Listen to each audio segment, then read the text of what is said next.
السلام علیکم و رحمت الله و برکاته.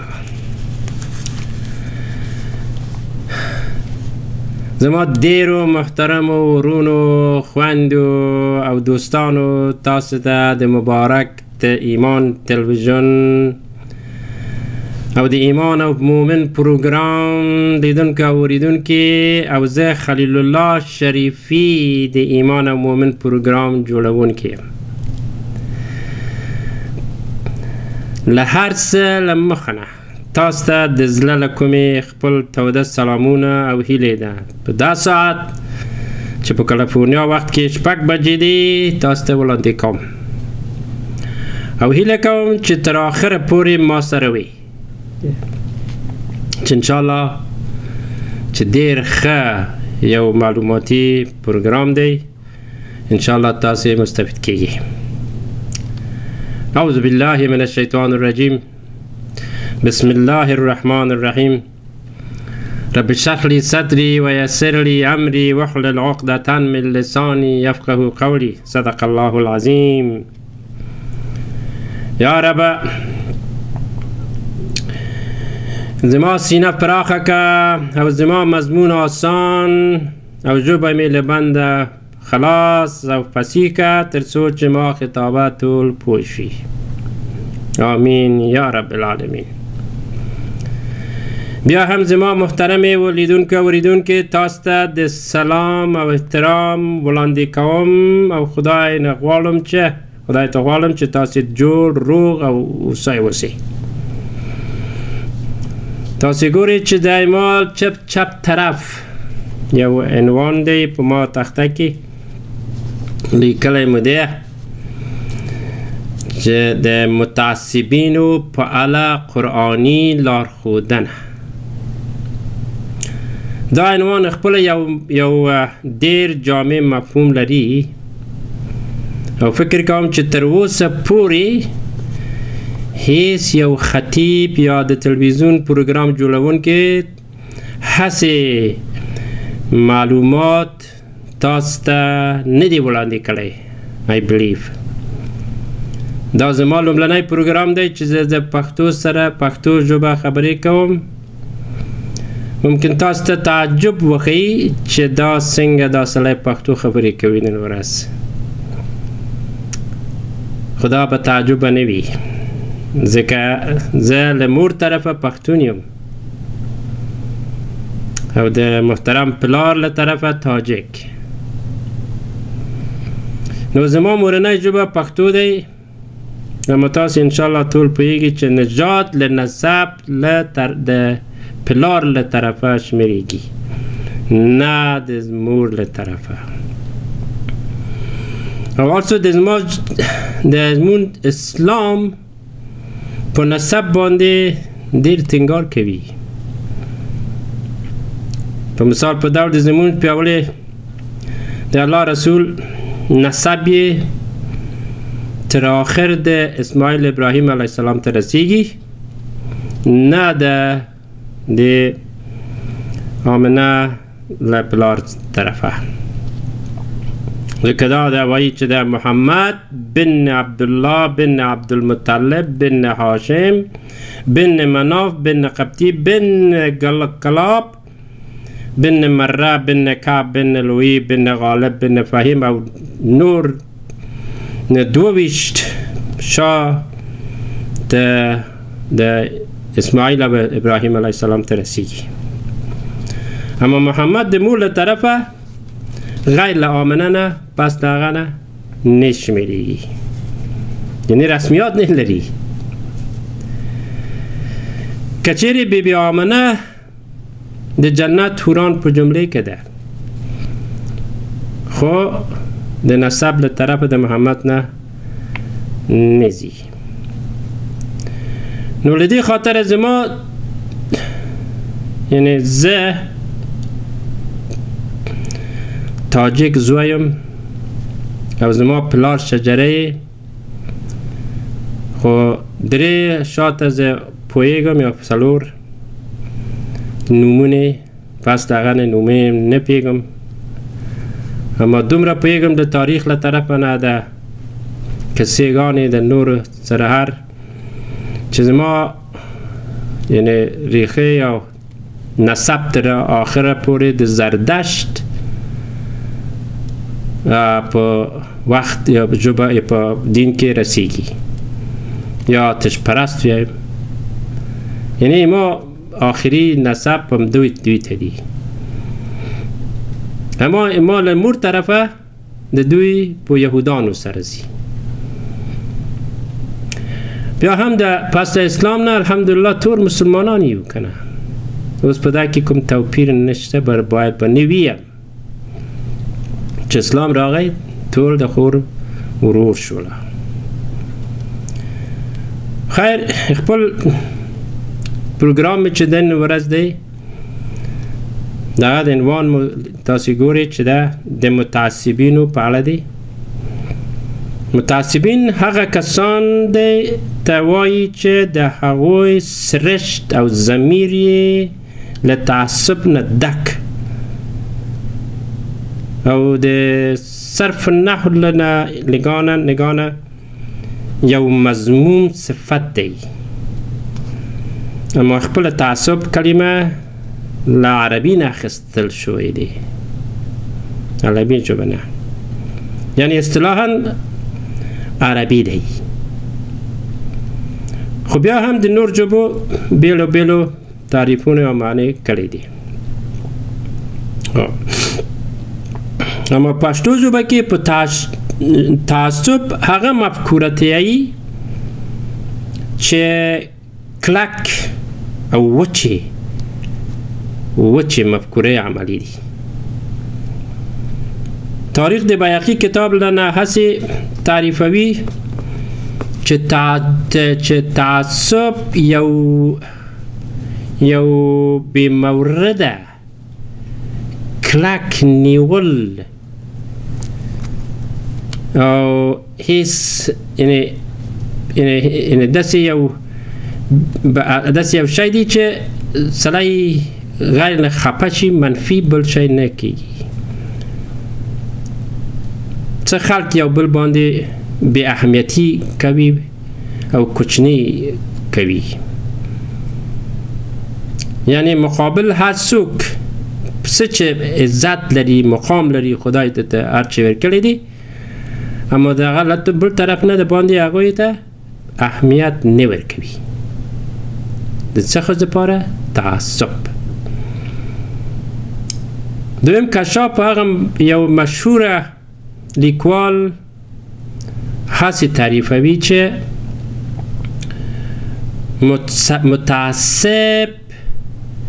متعصب نشي کولای چې د حق سره د حق خبره او دلیل او برهان ته غږ ونیسي، له دې خاطره چې د دوی نفس او ضمیر تپ او تیاره دی. متعصبین یوازې هغوی تفکر وچه او د خپلوي دي، تنها خپلوي کوي، نورو ته کوم اهمیت نه ورکوي قطعا. ډېر افراطي عمل کوي. د تعصب مترادف لغت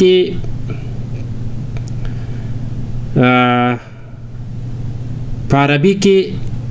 حمیت، غبرت، عصیت معنا ورکوي، یعنی دشمنی لرل بلا قضاوت نه، دشمنی لرل بلا قضاوت نه، ده څوک شی دی تعصب. دا کلمه معمولا په انفرادی او جامعی بنه. د مثال په ډول د انفرادی هسې شی دی چې په دوه فامیلو کې یعنی دوه ورور دوه کس چې د یو پلار مور دی، خو یو چې بیبي مثلا پوه وي دانا وي مثلا، بل چې بیا تجارت ولري مثلا یو بل لري، اما بیا هم هغه چې بیا ښځه وکړه چې د خپل بچی پیدا کړه بل نه اول خو بیا داسې کېږي چې دا او مونږ بزنس لرو دوی بزنس لري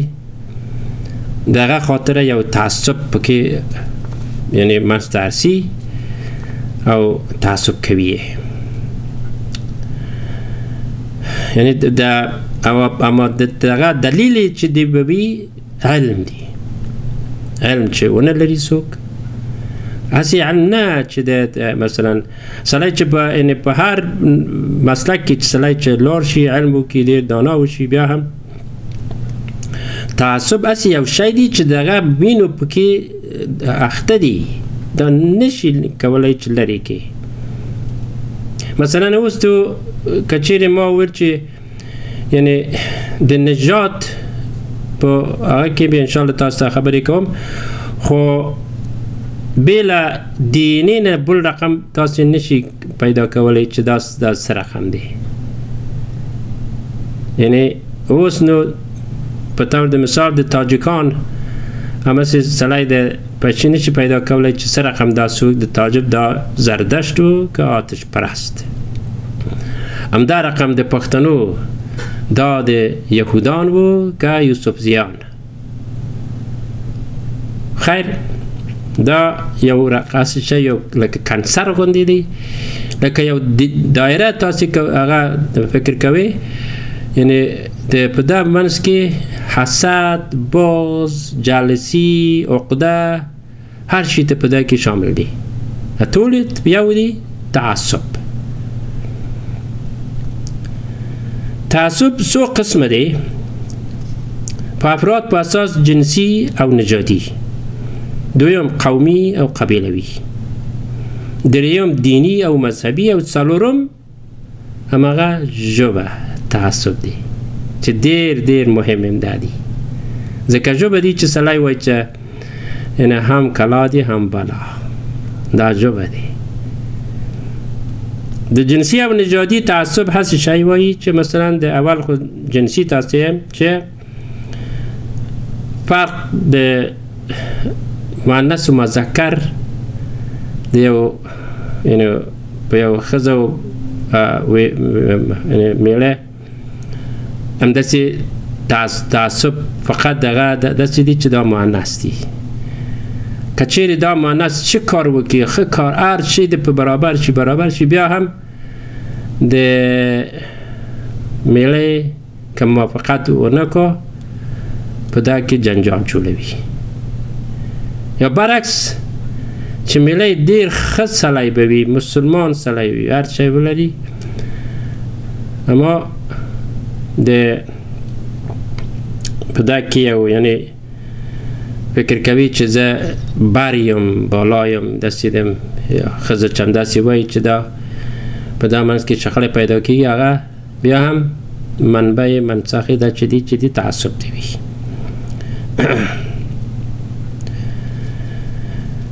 نو دا څه هغه کوي یعنی حقارت د لیدل کېږي که چیرې شخص یو شی ښه ویم بیم اما که تعصب وي بیا د هغوی کم بریخي یا کم ته یعنی مثلا دا ښه نه دی خلاص منفي دی دویم نژادي تعصب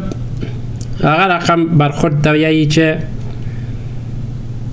د مدرن او پارینه خلکو ترمنځ پیښه هغه منځته رسي تعصب په مثال په دور کې یو ملت د کلو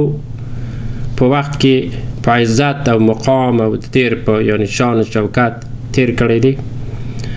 او بل طرف چې دی پارینه او همداسې دی مودې په رقم بیا نو دوی ته بیا حسد دا دوی ته بیا جالسی دوی ته دا ټول منځ کې یو چې دی هغه تعصب دی یعنی دا پیښوي بیا دوی سره په هغه معامله نه کوي یو بل سره هیڅ نه کیني که چیرې بیا ته وایي چې بیا واده کول وي یا بل نه امکان نه لري او بل دا دې خوښ نه یو بل نه خلاص چې سیل کوي په دینه کچ سیل کوي کوجه سیل کوي بی رقم دا فقط هم دا دی چې علتی چې دی یعنی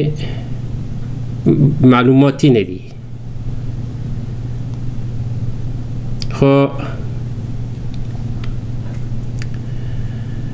خدا ټول چې دی د تعصب خبره دی نو په دا کې زه تاسو ته نن ورځ یو څه چې معلومات مې تیار کړی دی او تاسو ته او څه چې د حقیقت دی په دا وختو کې چې موږ تاسو سیل کوو چې ګورو څه رقم خبره دی نو دا تطبیقوو